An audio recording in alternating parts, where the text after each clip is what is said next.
नमस्ते दोस्तों। अब हम एक और एप्लीकेशन देखेंगे जो कि इमेजिंग से रिलेटेड एप्लीकेशन है। क्योंकि इमेजिंग में खासा इंटरेस्ट होता है सभी बच्चों का, तो यहाँ पर हम अब एक इमेजिंग का एप्लीकेशन भी देखेंगे, लेकिन अगेन ये कैंसर माइक्रोस्कोपिक इमेजिंग का एप्लीकेशन है। तो यहाँ पर हम ब्लड कैंसर इमेजिंग की बात करेंगे, जिसमें हमारा गोल था कि हम एक डायग्नोस्टिक ब्लड कैंसर इमेजेस को यूज़ करते हुए डायग्नोस्टिक टूल बनाएं। तो यहाँ पर क्या करना चाहते थे, हम एक डिटेक्शन टूल बनाना चाहते हैं। क्यों? ताकि क्योंकि उसकी हो सकता है कॉस्ट कम हो और वो इजीली डिप्लॉयबल हो। तो यहाँ पर सबसे पहले हमने उसकी जो ब्लड कैंसर है उसके लिए हम माइक्रोस्कोपिक इमेजेस, मतलब कि हम एक स्लाइड बनाते हैं ब्लड की, और स्लाइड को एक माइक्रोस्कोप के नीचे रखते हैं। माइक्रोस्कोप के ऊपर एक कैमरा फिटेड होता है, जिससे कैमरा से फ़ोटो खींची जाती हैं। तो इन कैमरे, क्योंकि माइक्रोस्कोप के अंदर ही देख के डॉक्टर ये पहचानता है कि भाई इस तरह के सेल जो हैं वो काफ़ी सारे नंबर में बढ़ गए हैं, या ये कोई इस तरह का ब्लड कैंसर हो गया है। तो यहाँ पर आइडिया क्या था कि हम उन इमेजेस को इस्तेमाल करेंगे और फिर एक डायग्नोस्टिक टूल बना लेंगे, जिसको सिर्फ आपने स्लाइड का डेटा देना है और जिसने बता देना है कि इसमें ब्लड कैंसर है या नहीं है। तो अब क्या है कि इस डेटा के कुछ अपने अलग ही चैलेंजेस थे। किस तरह के चैलेंजेस? तो पहले चैलेंजेस देखते हैं। तो सबसे पहले जब स्लाइड बनाई जाती है तो उस पे क्या किया जाता है कि आप ब्लड डालते हैं, ब्लड की ड्रॉप्स डालते हैं ग्लास की स्लाइड पे, और फिर उसके ऊपर कुछ आप स्टेनिंग केमिकल भी डालते हैं। स्टेनिंग केमिकल से जो आपका सेल ऑफ इंटरेस्ट है वो स्टेन होके कलर्ड हो जाता है, जो कि अब क्लियरली विजिबल होता है आपके माइक्रोस्कोप के नीचे। तो अब यहाँ पर क्या है, क्योंकि हर बार अगर आप आज एक केमिकल की बॉटल लिया और 2 साल बाद एक केमिकल की बॉटल लिया, तो हो सकता है उसमें स्लाइटली चेंज हो जाए, या आपका एक केमिकल जो आपने केमिकल ले रखा है वो थोड़ा सा दिन रखने के बाद वो कई बार उसमें थोड़ी सी उसकी केमिकल की प्रॉपर्टी ऑल्टर हो जाती है। तो अब क्या है कि जब हमने over a period of time इस डेटा को कलेक्ट किया, तो हमने पाया कि एक बैच, जब हम कुछ पेशेंट्स का डेटा कलेक्ट किया, उनकी इमेजेस के कलर कुछ अलग थे, और जो नेक्स्ट टाइम किया तो उनकी इमेजेस के कलर अलग थे। तो इसको हम बोलते हैं स्टेन कलर वेरिएशन। अब स्टेन कलर वेरिएशन क्यों इम्पॉर्टेंट है? क्योंकि जब हम यहाँ पर कैंसर डिटेक्शन करना चाहते हैं, तो देखिए ये हमारी सेल इमेजेस हैं, जिसमें कि ये जो बहुत डार्क पोर्शन है इसको हम कहते हैं न्यूक्लियस, और जो पेरिफेरी है उसको कहते हैं साइटोप्लाज्म। अब यहाँ पर हमें क्या करना था कि हमें पहले सेल को सेगमेंट करना है, और सेगमेंट करने के बाद उसे क्लासिफाई करना है कि ये हेल्दी है या कैंसर सेल है। अब अगर हमें ये टास्क करना है तो आप समझ सकते हैं कि यहाँ पर अब जब वो सेगमेंटेशन करेगा तो कलर देख के कर रहा होगा, और जब वो क्लासिफिकेशन करेगा तो भी उसका टेक्सचर वगैरह कुछ चेंज होगा, तो उसको देख के करेगा। तो इसका मतलब इसका स्टेनिंग का कलर का अगर वेरिएशन आता है तो वो एक अपने आप में चैलेंज है। तो यहाँ पर आप देख सकते हैं कि ये एक पेशेंट की इमेज थी जो कभी ली, और ये दूसरे पेशेंट की इमेज है जो कभी किसी और टाइम लिया, और ये थर्ड पेशेंट की एक इमेज है जो किसी और टाइम लिया। तीनों में हम देख रहे हैं कि बेस कलर जो हैं वो चेंज हो गए हैं, साथ में जो हमारे सेल्स हैं उनके भी कलर स्लाइटली डिफरेंट हो गए हैं। तो इसका मतलब पहला चैलेंज हुआ कि स्टेन कलर वेरिएशन आता है, तो उसको या तो हम नॉर्मलाइज करें, या जब हम मॉडल बनाएं तो वो स्टेन कलर के लिए एग्नोस्टिक हो जाए, इस तरीके से कि हम उसमें ऑगमेंटेशन कुछ उस तरह की करें। तो पहला था स्टेन कलर वेरिएशन। दूसरा चैलेंजेस थे कि सेगमेंटेशन कैसे करें। अब हो सकता है कि यहाँ पर देख रहे हैं आप, 2 सेल चिपक गए हैं, हो सकता है एक हेल्दी सेल हो और दूसरा नॉर्मल सेल हो, तो आपको सेल्स की काउंट भी देखनी है, क्योंकि कैंसर में क्या होता है, अनरिस्ट्रिक्टेड ग्रोथ हो जाती है। तो इसका मतलब एक सेल टाइप हो सकता है बहुत ज़्यादा तेज़ी से बढ़ जाए, तो इसलिए आपको काउंट भी चाहिए। और दूसरा क्या चाहिए, हो सकता है एक हेल्दी सेल एक कैंसर सेल के साथ जुड़ा हुआ है, तो आपको दोनों सेल्स को क्लस्टर आउट करके सेपरेट भी करना पड़ेगा, उसकी काउंट भी मिलानी पड़ेगी, और फिर उसको पहचानना भी पड़ेगा कौन सा हेल्दी है कौन सा वो है। तो यहाँ पर सेगमेंटेशन के अपने आप में चैलेंजेस थे कि जैसे कि जब 2 सेल जुड़ रहे हैं तो हो सकता है वो दोनों के साइटोप्लाज्म में जुड़ रहे हैं, वो इस तरह से फ्यूज़ हो जाए कि वो एक ही सेल दिखे, ये बड़ा चैलेंज है। दूसरा ये हो सकता है कि आपका जो साइटोप्लाज्म है वो डिफ्यूज़ कर जाए आपके नीचे के बैकग्राउंड से, तो भी दिक्कत होगी कि वो सेल कायदे से निकल के नहीं आएगा। कई बार हो सकता है कि उसके 2 के जो वो है न्यूक्लियस है, न्यूक्लियस का कलर और साइटोप्लाज्म का कलर एक जैसा सा दिखने लगे, तब भी समस्या हो जाएगी। तो इस तरीके से सेगमेंटेशन के भी चैलेंजेस थे। तो उसके अलावा क्लासिफिकेशन के कुछ अपने अलग चैलेंजेस थे। तो यहाँ पर हमने 2 मेडिकल इमेज चैलेंजेस भी रन किए। एक हमने ISBE 2019 में रन किया जो कि क्लासिफिकेशन का चैलेंज था, और एक IEEE ISBE 2021 में रन किया जो कि हमारा सेगमेंटेशन का चैलेंज था। इसके data set freely publicly available हैं जो हमने क्यूरेट करके डाले हुए हैं, तो कोई भी स्टूडेंट इनको यूज़ करके अपने मॉडल भी बना सकता है। तो ये लिंक्स हैं जहाँ पर ये डेटा सेट अवेलेबल हैं। अभी तक हमने 5 डेटा सेट पब्लिकली रिलीज़ किए हुए हैं जिनमें कि एक EEG का भी डेटा सेट है। तो इनमें से एक जो डेटा सेट है जो कि हम ये कहेंगे ये वाला SNAM, ये हमारा स्टेन कलर वेरिएशन का डेटा सेट है जो 2 डिफरेंट कैंसर टाइप्स का है। जो MIMM और जो हमारा SEG-PCA ये सेगमेंटेशन के लिए डेटा सेट है, और CNMC हमारा क्लासिफिकेशन की प्रॉब्लम के लिए डेटा सेट है। तो यहाँ पर हमने कुछ कोड्स भी रिलीज़ किए हैं, आप इन कोड्स को भी गिटहब पे यूज़ कर सकते हैं। तो अब देखते हैं हम एक क्लासिफिकेशन का, बाइनरी क्लासिफिकेशन का, इस कॉन्टेक्स्ट में सेल बाइनरी क्लासिफिकेशन का मॉडल देखते हैं और समझते हैं कि मतलब कि कितनी एक्साइटमेंट के साथ हम इस तरह के मॉडल बना सकते हैं। तो पहले उसके चैलेंजेस समझेंगे। अब चैलेंजेस क्या हैं कि जब माइक्रोस्कोप के नीचे देख रहे हैं तो दोनों क्लासेस के सेल्स जो हैं वो एक तरीके से विजुअली तो एक ही तरह के दिखाई दे रहे हैं। तो ये बड़ा डिफ़िकल्ट था कि किस सेल को कहें कि ये कैंसर सेल है और किस सेल को कहें कि ये नॉर्मल सेल है, क्योंकि तो क्या किया हमने कि जब हमने डेटा बनाया तो वो हमने थोड़ा इंटेलिजेंटली बनाया। जो सब्जेक्ट्स ऐसे थे जिनको फुल ब्लोन कैंसर था और जिनकी ट्रीटमेंट अभी शुरू नहीं हुई थी, तो उनके ब्लड में बहुत ज़्यादा काउंट जिनकी थी एक पर्टिकुलर सेल टाइप की, कैंसर टाइप की, तो हमने उनके सारे ही सेल्स को लेबल कर दिया कि वो कैंसर सेल हैं। और कुछ डेटा जो हेल्दी सब्जेक्ट का डेटा था, मतलब कि जिनको कोई कैंसर नहीं था, उनके डेटा को हमने लेबल कर दिया कि हर सेल उसमें हेल्दी सेल है। तो इसका मतलब क्या है कि एक डेटा में जो कि कैंसर क्लास का डेटा है उसमें स्लाइट लेबल नॉइज़ भी हो सकती है। हो सकता है आपने 100 सेल उसके उठाए, 100 में से हो सकता है एक हेल्दी सेल रहा हो और 99 तो कैंसर सेल रहे हों, क्योंकि फुल ब्लोन कैंसर था, इसका मतलब मेजॉरिटी ऑफ द सेल जो हैं वो तो आपके कैंसर सेल ही थे। लेकिन इसको हम कहते हैं लेबल नॉइज़। क्या मतलब है कि आपने लेबल तो किया लेकिन हो सकता है इक्के दुक्के कुछ लेबल जो हैं वो नॉइज़ी हो गए हैं, हो सकता है कुछ हेल्दी सेल जो हैं वो भी कैंसर सेल लेबल हो गए हैं। तो ये हुआ एक चैलेंज। दूसरा चैलेंज इसमें क्या था कि सब्जेक्ट टू सब्जेक्ट भी वेरिएबिलिटी होती है। तो एक तरीका तो ये आपने कहा मैंने 100 पेशेंट का डेटा इकट्ठा किया, अब मैंने कैंसर सेल को एक क्लास बना दूं और हेल्दी सेल को एक क्लास बना दूं, अब उनको ट्रेन टेस्ट में स्प्लिट कर लेंगे और अब मॉडल बना लेंगे। लेकिन ये बड़ी समस्या हो जाएगी जब आप उस मॉडल को डिप्लॉय करेंगे। तो सबसे पहला मॉडल हमने ऐसा ही बनाया, लेकिन जब उसे डिप्लॉय किया तो हमने कहा वो तो फेल हो गया, क्योंकि किसी सब्जेक्ट पे तो वो अच्छा चल रहा था और किसी सब्जेक्ट पे बिल्कुल ही नहीं चला। तब हमने रियलाइज़ किया कि इस मॉडल को हमें सब्जेक्ट लेवल पे सेपरेट करके बनाना है। तो जो हमने ये CNMC का डेटा रिलीज़ किया, इसको भी हमने सब्जेक्ट लेवल पे बनाया। सब्जेक्ट लेवल पे बनाने का मतलब क्या है कि जब आप ट्रेन टेस्ट में स्प्लिट मारेंगे तो कुछ सब्जेक्ट्स के डेटा को टोटली आप ट्रेन में रखेंगे और कुछ सब्जेक्ट्स डेटा को आप टोटली टेस्ट में रखेंगे। आप सब्जेक्ट्स के डेटा को मिक्स नहीं करेंगे।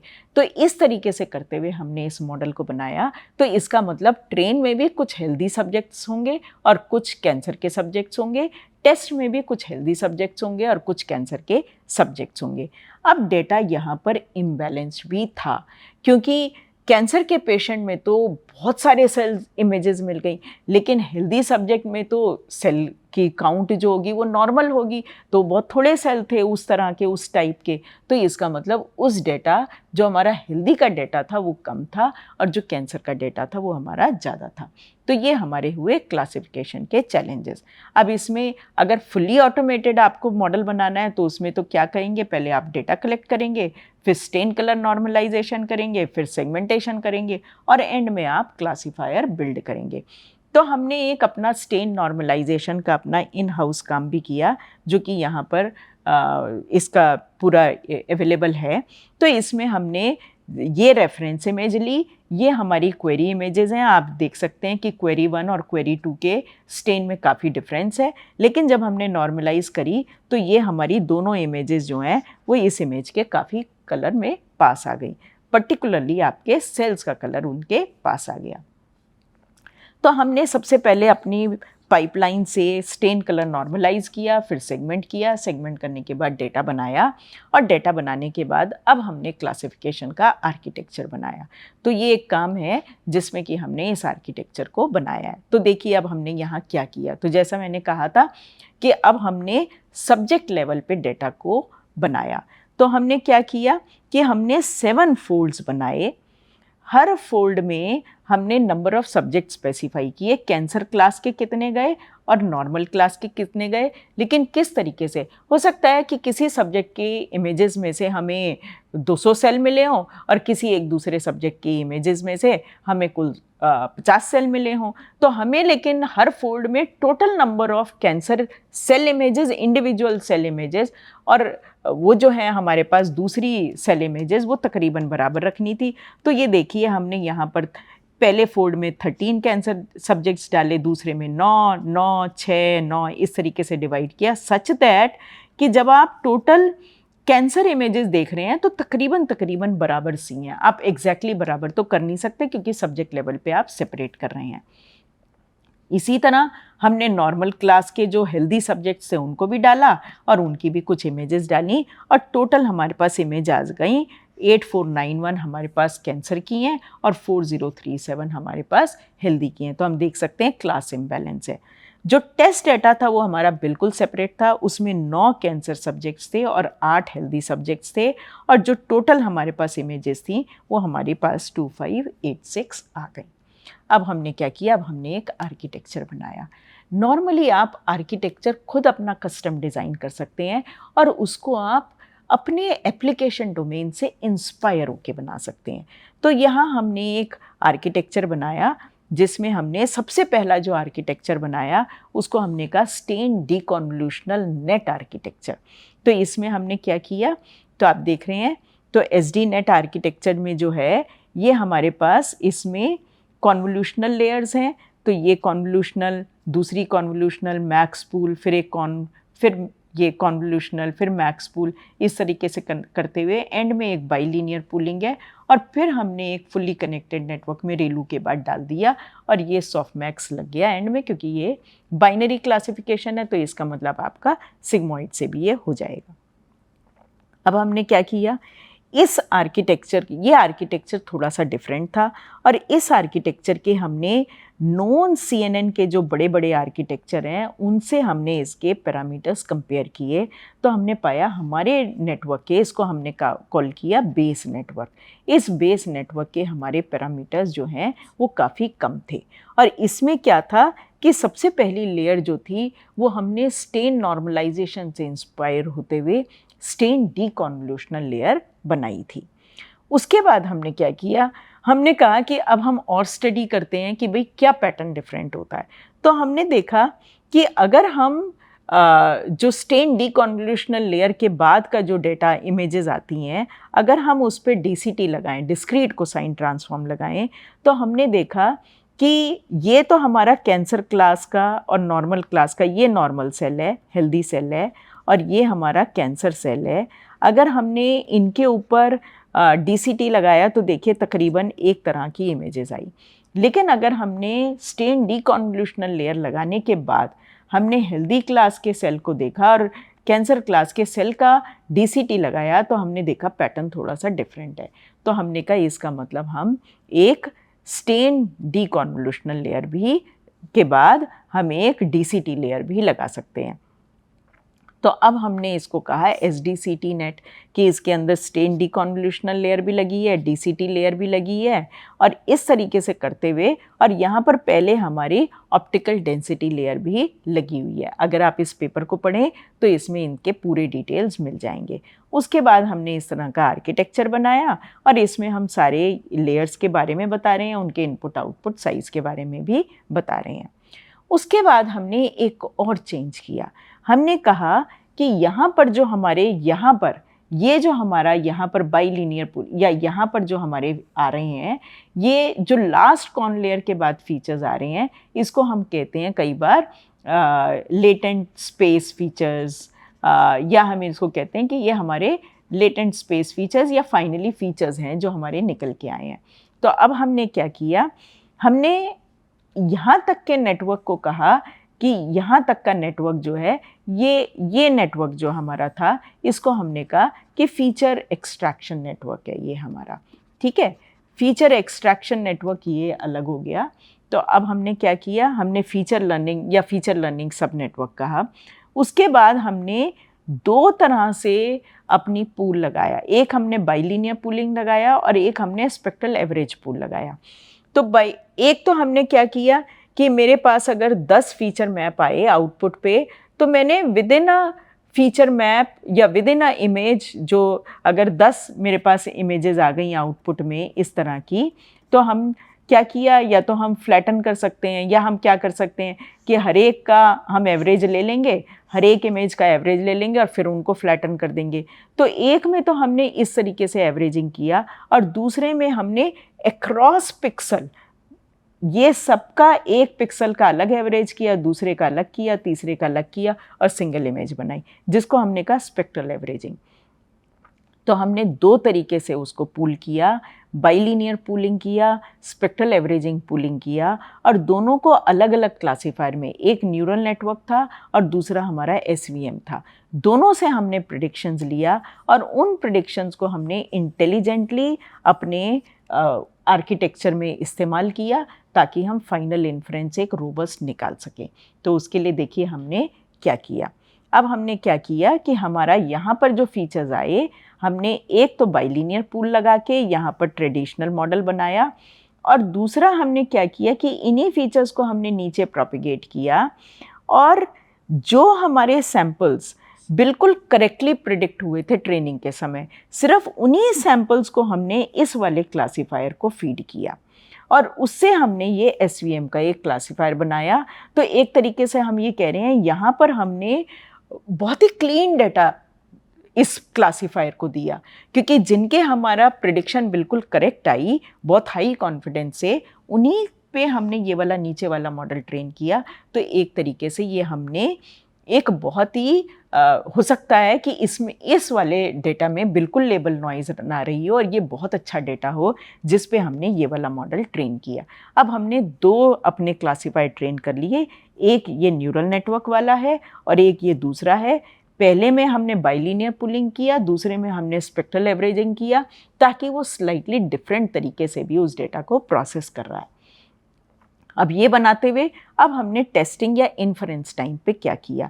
तो इन्फरेंस टाइम पे हम इसी नेटवर्क, ट्रेन नेटवर्क के थ्रू गए, यहाँ से यहाँ मूव किया। अब जब उससे पहले हमने बाइलिनियर पूलिंग न्यूरल नेटवर्क से हमने इन्फरेंस लिया, तो हमने उसका देखा कि उसने हमारा कितने कॉन्फिडेंस से हायर क्लास, किस एक क्लास को, किस जो मैक्स आपकी कॉन्फिडेंस आया किसी क्लास का, कितनी प्रोबेबिलिटी से उसने क्लास 1 कहा और कितनी प्रोबेबिलिटी से उसने क्लास 0 कहा। तो सपोज़ करो उसने क्लास 1 को कहा 0.8 प्रोबेबिलिटी से और क्लास 0 को कहा 0.2 प्रोबेबिलिटी से। अब हमने एक थीटा अपना सेट किया, यहाँ पर हमने थीटा तकरीबन 0.9 सेट किया। तो अगर मेरी मैक्स प्रोबेबिलिटी जो है वो इससे ग्रेटर आई, तब तो मैंने इसकी इन्फ्रेंस ली कि भाई ये बहुत हाई कॉन्फिडेंस से बोल रहा है।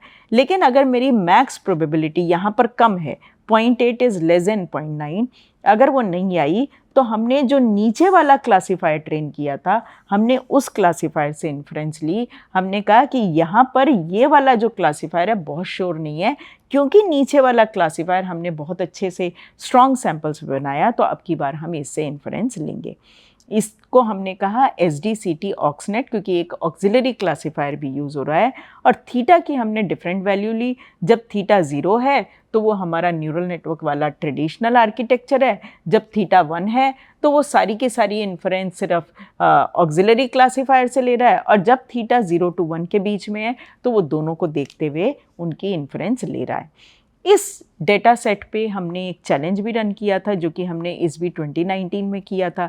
उस लीडर बोर्ड पे मैक्सिमम स्कोर हमारा 0.910 था।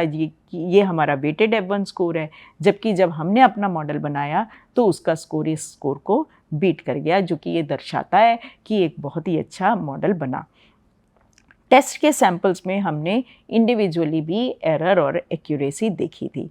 तो इन कंक्लूजन यहाँ पर हमने एक medical image domain inspired architecture बनाया, जिसमें हमने एक स्टेन डिकॉन्वोल्यूशनल लेयर लगाई थी, DCT की लगाई थी, और उसके बाद हमने एक ऑक्सिलरी क्लासीफायर को यूज़ करते हुए एक इनोवेटिव आर्किटेक्चर बनाया जो कि लाइट वेट था, जिसमें नंबर ऑफ ट्रेनेबल पैरामीटर्स कम थे, और उसके साथ हमने क्लासिफिकेशन किया।